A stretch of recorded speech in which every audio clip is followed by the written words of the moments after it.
আসসালামু আলাইকুম প্রিয় ভাইরা, আশা করি সবাই ভালো আছেন। আজকে আপনাদের সামনে একটি হাদিস নিয়ে আসলাম। রাসূলুল্লাহ সাল্লাল্লাহু আলাইহি ওয়াসাল্লাম বলেছেন, ইউশিকুল উমামু আন তাদা আলাইকুম কামা তাদা আল আকিলাতু ইলা কাসাতিহা। রাসূল সাল্লাল্লাহু আলাইহি ওয়াসাল্লাম বলছেন, এমন একটি যুগ আসবে যেই যুগের মধ্যে মানুষ তোমাদেরকে এমন ভাবে আহ্বান করবে, দুনিয়াদারগণ তোমাদেরকে এমন ভাবে আহ্বান করবে খারাপ কাজের প্রতি, যেরকম ভাবে ভক্ষণকারীরা খাবারের পাত্রে একে অপরকে আহ্বান করে। একজন সাহাবী বললেন, ইয়া রাসূলুল্লাহ, ওয়া মিন কিল্লাতিন নাহনু ইয়াওমাইদিন কাসীরুন, আমরা কি সেদিন সংখ্যায় কম হব নাকি বেশি হব? রাসূলুল্লাহ সাল্লাল্লাহু আলাইহি ওয়াসাল্লাম বলছেন, লা বাল আনতুম কাসীরুন, তোমরা বেশি হবে, সংখ্যায় তোমরা বেশি হবে। ওয়ালাকিন গুসাউন কা গুসাইস সাইলি ওয়ালা ইয়ানজিআনাল্লাহু মিন সুদুরি আদুফিকুমুল মাহাবাতা মিনকুম, এবং তোমরা নদীর স্রোতের ফেনার মতো তোমরা দুর্বল হবে।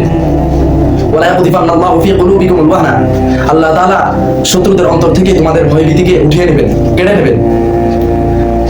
ওয়ালা ইয়াকদিফান্নাল্লাহু ফি কুলুবিকুমুল ওয়াহনা, আল্লাহ তাআলা তোমাদের অন্তরের মধ্যে ওয়াহান নামক জিনিসটাকে ঢেলে দেবেন। এখন ফাকালা কাইলুন, একজন সাহাবী বললেন, ইয়া রাসূলুল্লাহ, ওয়ামাল ওয়াহান, ওয়ামাল ওয়াহান, ওয়াহান কি? এই ওয়াহান নামক বস্তুটা কি? ক্বালা রাসূলুল্লাহ সাল্লাল্লাহু আলাইহি ওয়াসাল্লাম, রাসূল সাল্লাল্লাহু আলাইহি ওয়াসাল্লাম বলছেন, হুব্বুদ দুনিয়া ওয়া কারাহিয়াতুল মাউত, দুনিয়াকে ভালোবাসা এবং মৃত্যুকে অপছন্দ করা। ভাই আমার বন্ধুগণ, আজকে এই হাদিসটি আপনাদের সামনে উপস্থাপনা করার একটি আমার উদ্দেশ্য হলো যে আজকে দেখেন রাসূলের হাদিস, রাসূল মৃত্যু